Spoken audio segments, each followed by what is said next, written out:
الحمد لله نحمده ونستعينه ونستغفره ونؤمن به ونتوكل عليه ونعوذ بالله من شرور أنفسنا ومن سيئات أعمالنا ونعوذ بالله من شرور أنفسنا ومن سيئات أعمالنا من يهده الله فلا مضل له ومن يضلله فلا هادي له ونشهد أن لا إله إلا الله وحده لا شريك له ونشهد أن سيدنا ومولانا محمدا عبده ورسوله صلى الله عليه وعلى آله وأصحابه وبارك وسلم تسليما كثيرا كثيرا.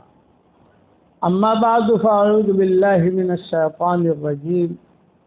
بسم الله الرحمن الرحيم. يا أيها الذين آمنوا كونوا أنصار الله كما قال عيسى ابن مريم للحواريين من أنصاري إلى الله قال الحواريون نحن أنصار الله فآمنت طائفة من بني إسرائيل وكفرت طائفة فأيدنا الذين آمنوا على عدوهم فأصبحوا ظاهرين. صدق الله العظيم. وقال رسول الله صلى الله عليه وسلم من خاف أدلج ومن أدلج بلغ المنزل ألا إن سلعة الله غالية ألا إن سلعة الله الجنة أو كما قال عليه الصلاة والسلام. الحديث رواه الترمذي وقال حديث حسن صحيح. قابل احترام بھائیوں، دوستوں اور بزرگوں، تین قسم کے آدمی ہوتے ہیں جو اللہ کے دربار میں پیش ہوتے ہیں. ایک ہوتا ہے طالب، جس کے دل میں طلب ہوتی ہے. اللہ اسے دیکھتے ہیں کہ اس کے دل میں حقیقی طلب ہے تو اللہ تعالیٰ اسے خیر دے دیتے ہیں، اسے محروم نہیں کرتے. جنگلوں میں ہو، صحراؤں میں ہو، ہوائی جہازوں میں ہو. یعلم اللہ فی قلوبکم خیرا یؤتکم خیرا، یہ دلیل ہے کہ یعلم اللہ فی قلوبکم خیرا یؤتکم خیرا. تمہارے دلوں کو ہم دیکھیں گے، اس میں خیر ہے، ہم تمہیں خیر دے دیں گے. کہاں سے دیں گے یہ مت پوچھو.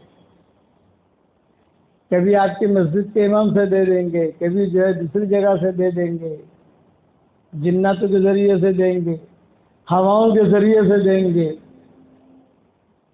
بے ایمان کے ذریعے سے بھی دیں گے خیر. شیطان کے راستے سے بھی خیر آتی ہے، شیطان کے ذریعے سے بھی اللہ خیر دیتا ہے.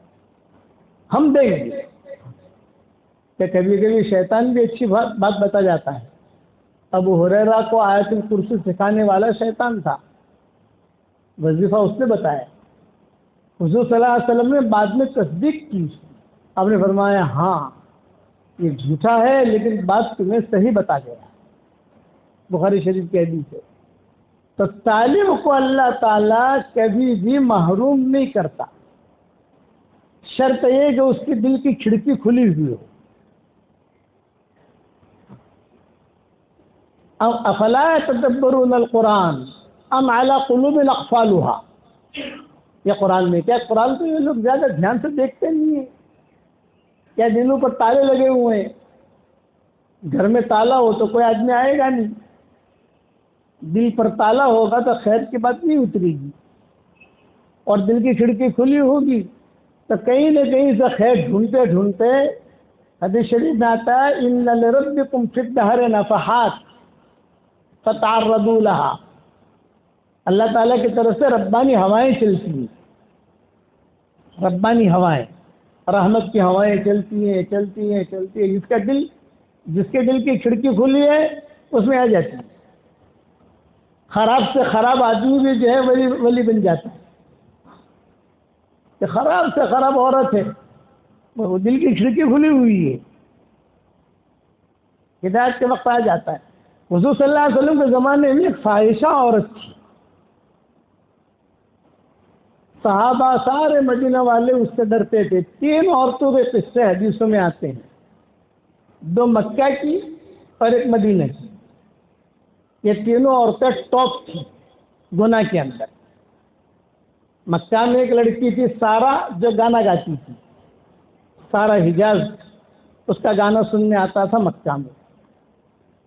اور مکہ میں ایک لڑکی تھی عناق نامی، یہ کوٹھے جلاتی تھی. اور مدینہ میں ایک لڑکی تھی، اس کا نام تو مجھے یاد رہا نہیں، لیکن فاحشہ عورت تھی. یہ ہدایت کا وقت، سارا مدینہ ڈرتا تھا اس سے. یعنی وہ رستے میں چلتے چلتے چھیڑتی تھی. ہمارے یہاں تو ہے کہ مرد چھیڑتے ہیں نا عورتوں کو، وہ لڑکی مردوں کو چھیڑتی تھی. تو مدینہ منورہ میں 3 قومیں رہتی تھی، مسلمان، یہود اور مشرکی. سب اس سے ڈرتے تھے کہ یار اس سے بچ کے رہنا، یہ رستے میں چلتے چلتے چھڑتی ہے. کبھی کسی رستے سے اگر گزرتی ہے تو لوگوں کو پتہ چلتا ہے کہ ہاں آ رہی ہے، تو وہ سارے لوگ جو ہے دائیں بائیں چھٹ جاتے تھے.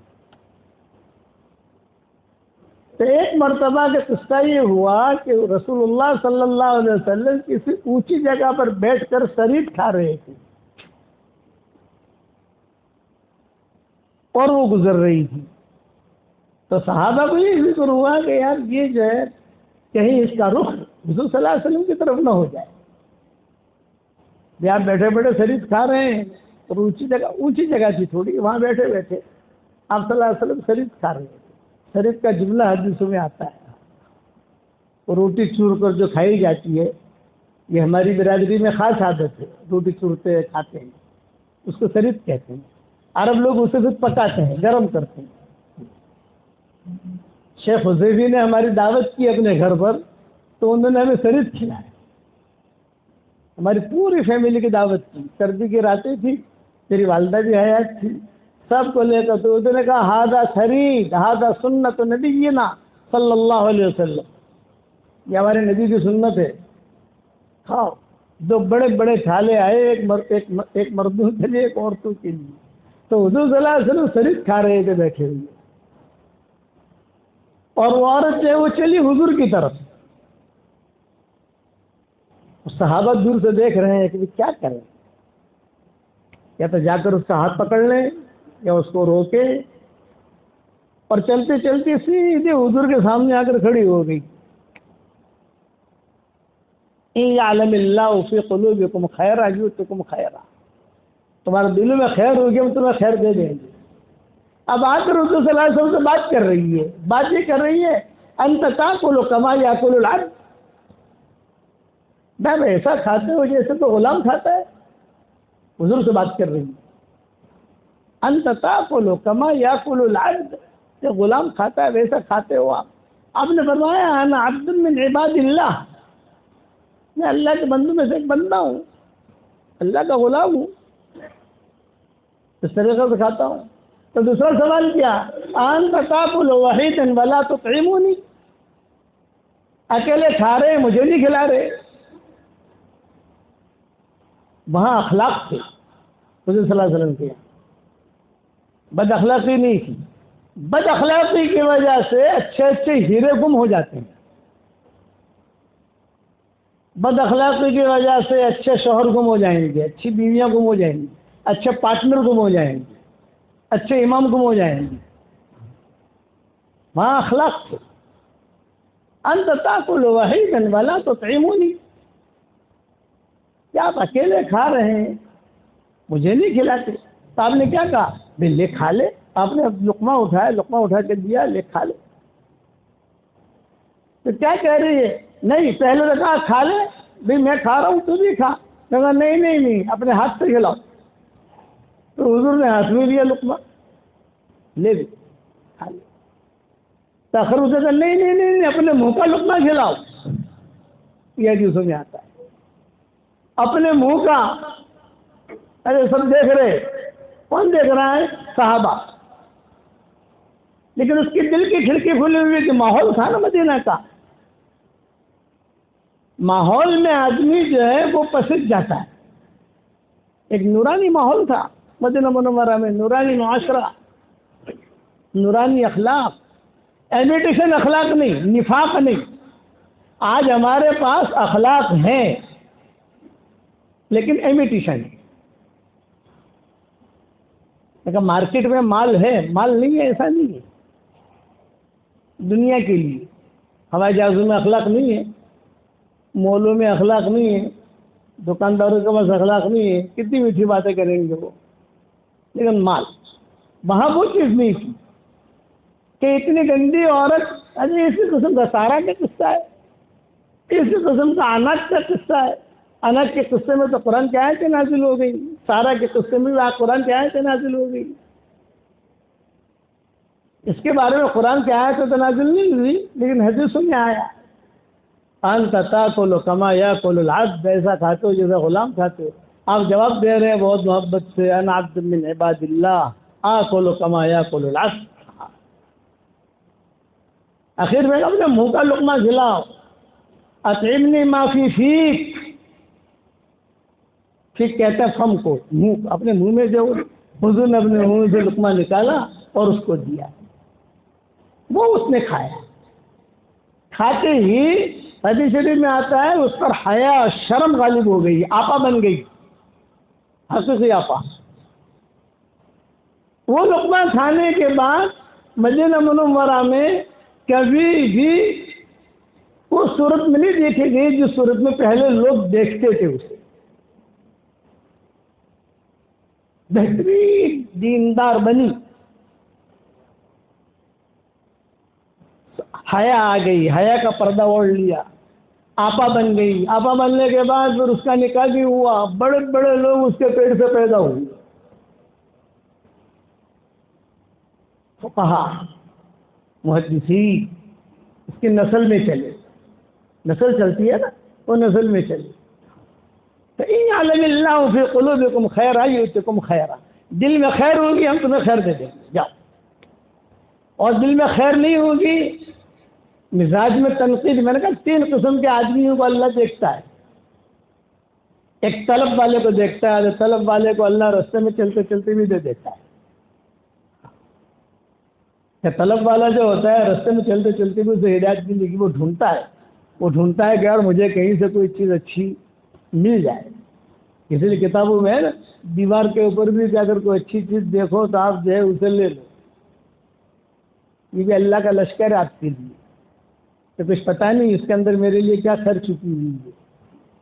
ایک قسم کے قصے نہیں ہے. حسن بصری کا قصہ معروف مشہور ہے،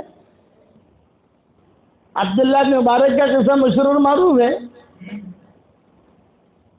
یہ کتابیں بھری ہوئی ہیں ان کے قصوں سے. تو حسن بصری کے قصہ کہ کون تھے اور کیا بنے، عبداللہ بن مبارک کون تھے اور کیا بنے.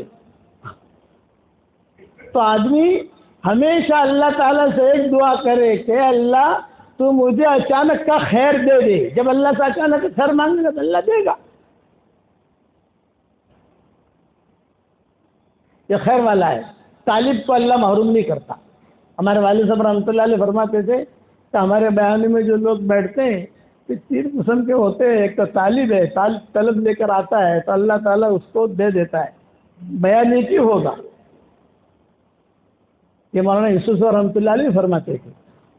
کہتے کہ مولی عمر بیان نیکی ہے لیکن آپ کے دل میں خیر ہوگی تو کسی جملے سے اللہ آپ کے دل کے اندر کوئی کروڑ پیدا کرے گا. بہت اہتمام کرتے تھے مولانا یوسف صاحب رحمۃ اللہ علیہ ہمارے والد صاحب کو سامنے بٹھانے کا بیان کے اندر. فجر کا بیان ہوتا تھا مولانا یوسف صاحب رحمۃ اللہ علیہ کا، ہمارے ابا کو سامنے بٹھاتے تھے، سامنے بیٹھو اور لکھو. یہ 2 حکم تھے مولانا یوسف صاحب رحمۃ اللہ علیہ کی طرف سے، میرے سامنے بیٹھو اور میرے سامنے بیٹھ کر میرا بیان لکھو. تو ابا کبھی کبھی لکھتے نہیں تھے، قلم رک جاتی تھی. تب دوران بیان مولانا یوسف رحمۃ اللہ علیہ فرماتے تھے بھی لکھتے کیوں نہیں تم؟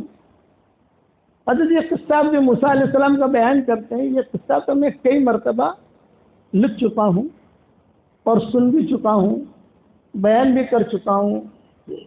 تو حضرت فرماتے ہیں پھر بھی لکھو. کچھ پتہ نہیں کون سے وقت میں اللہ میری زبان سے کیا جملہ کہلوا دے جو لوگوں کو ہدایت کا ذریعہ بنے. یہ مولانا یوسف صاحب رحمۃ اللہ علیہ فرماتے تھے، پھر بھی لکھتے، ابا خود ہمیں سناتے تھے۔ ایک مرتبہ مجھے میری طبیعت خراب تھی، دست آ رہے تھے، تو میں اچانک دوران بیان چلا گیا۔ قریب میں کمرہ ہوتا تھا اس زمانے میں، اب نوعیت بدل گئی وہاں مرکز کی، جو نقشہ تھا پرانا وہ رہا نہیں ہے۔ مولانا یعقوب صاحب رحمۃ اللہ علیہ کا کمرہ تھا، وہیں پر ابا بھی رہتے تھے، وہیں پر ہم بھی رہتے تھے، وہیں پر مولانا یعقوب صاحب بھی رہتے تھے، جو مہمان بھی آتے تھے وہیں کھپ جاتے تھے، وہیں بیت الخلا تھا۔ تو ابا کہتے ہیں کہ میں نے بیان چھوڑا، بیان دست ہو رہے تھے، میں وہاں چلا گیا۔ حضرت نے پوچھا بھی کہاں جا رہے؟ حضرت کا کہنے کا انداز تھا، بھائی مولوی عمر کہاں جا رہے؟ حضرت مجھے دست ہو رہے ہیں۔ اچھا جا۔ ابا کہتے ہیں میں تو آ گیا، اس زمانے میں مائک وغیرہ نہیں ہوتے تھے، تو حضرت جی رحمۃ اللہ علیہ ظاہر بات ہے کہ آدمی جو جائے گا تو 10 منٹ 15 منٹ 20 منٹ، جب تک آدمی فارغ نہیں ہوگا تو آئے گا تو نہیں تھا۔ تو جب میں گیا وہاں تو وہاں جا کر میں اپنا مشغول ہوں، لیکن حضرت جی نے جو ان کے خادم تھے قاری رشید رحمۃ اللہ علیہ، یہ قاری رشید یہ بیٹھے ہوئے، قاری جی پان کھلاؤ، مجمع بیٹھا ہے، قاری جی پان کھلاؤ۔ حضرت بیان تو ہم شروع کریں گے جب مولوی عمر آئیں گے تب، ہم تب تک پان کھائیں گے اور چائے بناؤ، تو وہ باہر سے چائے لے کے آ جاؤ، بابو جی کے وہاں سے چائے لے کے آ جاؤ۔ بابو جی ہوٹل ہوتی تھی ذکی ہوٹل، اور بابو جی کا کہتے تھے ہم، بابو جی کے وہاں سے چائے لے کر آ جاؤ، سردی بہت ہو رہی ہے، اور پان کھلاؤ۔ جب مولوی عمر آ کر بیٹھیں گے پھر ہم بیان شروع کریں گے۔ 20 منٹ لگے ابا کو آتے ہوئے، حضرت جی خاموش رہے، یعنی پان کھاتے رہے، چائے پیتے رہے، مجمع سارا۔ اب ظاہری بات ہے مولانا یوسف رحمۃ اللہ علیہ کا بیان، تو ان کے بیان میں کتنا مجمع ہوتا ہوگا، اور ان کے بیان کی روحانیت کیا ہوگی۔ تو پھر فرمایا جب والد صاحب آئے، والد صاحب جب تشریف بیٹھے اور کاغذ قلم لیا، پھر جو کہا کہ اب کہنا شروع کیا، یہاں سے میں نے چھوڑا تھا، مضمون جو تھا وہ یہاں سے میں نے چھوڑا تھا، بیان کرنا شروع کیا، اور ایک جملہ کہا، جو میں کہوں لکھتے جاؤ، یہ پوری امت کی امانت ہے۔ یہ کہا جو میں کہوں لکھتے جاؤ، یہ پوری امت کی امانت ہے، اور طلب کے ساتھ لکھو، طالب کبھی بھی محروم نہیں ہوتا۔ یہ حضرت نے فرمایا طالب کبھی بھی محروم نہیں ہوگا، کسی بھی جگہ جائے گا، خانقاہ میں جائے گا، مکتب میں جائے گا، چلے میں جائے گا، حرم میں جائے گا، کہیں اور بھی جائے گا، اللہ اسے دے دے گا، مسجد میں آئے گا اللہ دے دے گا، طالب ہے۔ اور دوسرا ہوتا ہے ناقد، تنقید کرنے والا، نکتہ چینی، کریٹیسائز، یہ وہ ہمیشہ محروم رہتا ہے، وہ اللہ کی نگاہ سے گر جاتا ہے۔ حضور صلی اللہ علیہ وسلم نے حجۃ الوداع کیا، جب حجۃ الوداع کیا تو عرفات میں تھے، عرفات میں جب سورج غروب ہوا تو حدیثوں میں آتا ہے کہ کچھ لوگ آئے حضور صلی اللہ علیہ وسلم کے پاس اور آ کر کہا کہ حضرت سورج غروب ہو گیا ہے، اب ہم مزدلفہ چلیں؟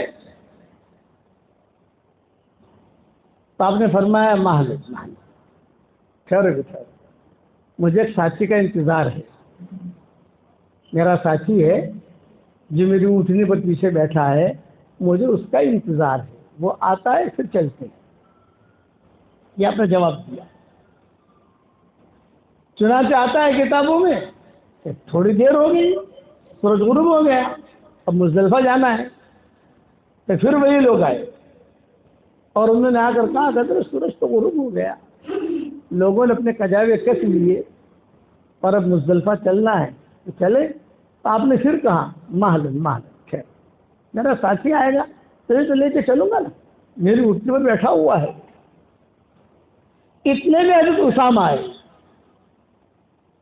حضرت اسامہ جو ہے یہ کوئی قبول صورت نہیں تھی، کسی کو بد صورت کہنا مناسب نہیں، اتنا کہہ سکتے ہیں کہ قبول صورت۔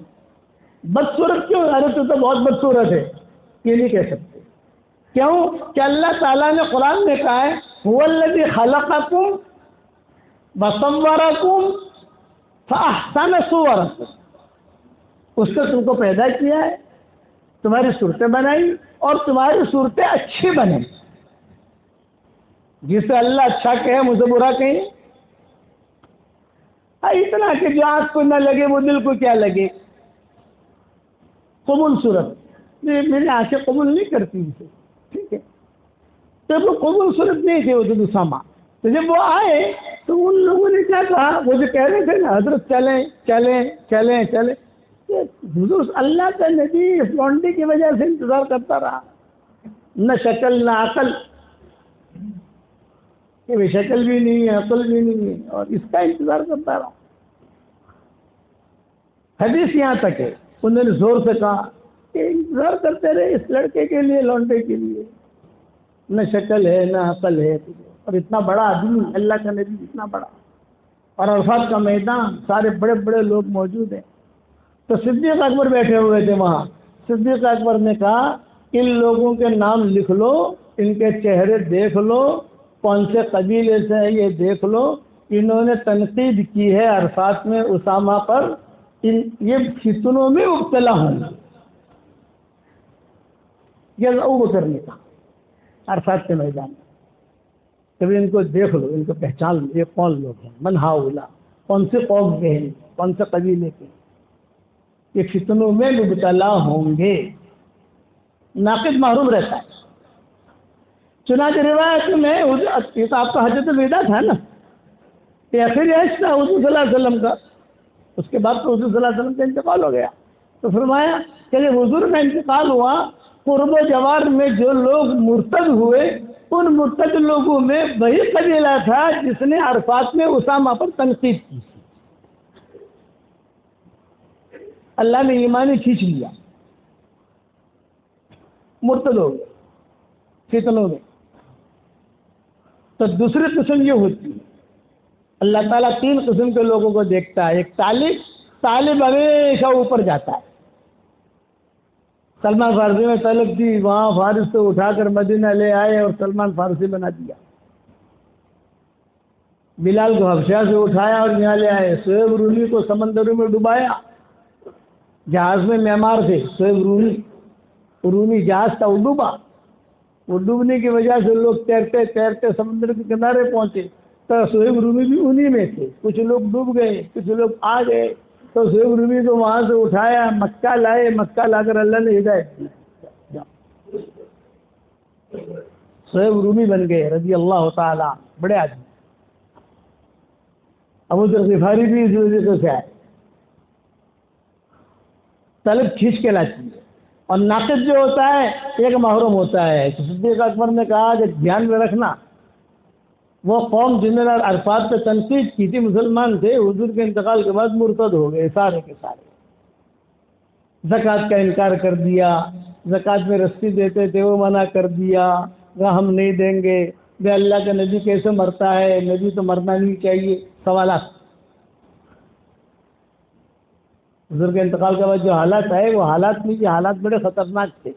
25 قسم کے نامناسب حالات آئے حضور کے انتقال کے بعد, 25 قسم کے نامناسب حالات.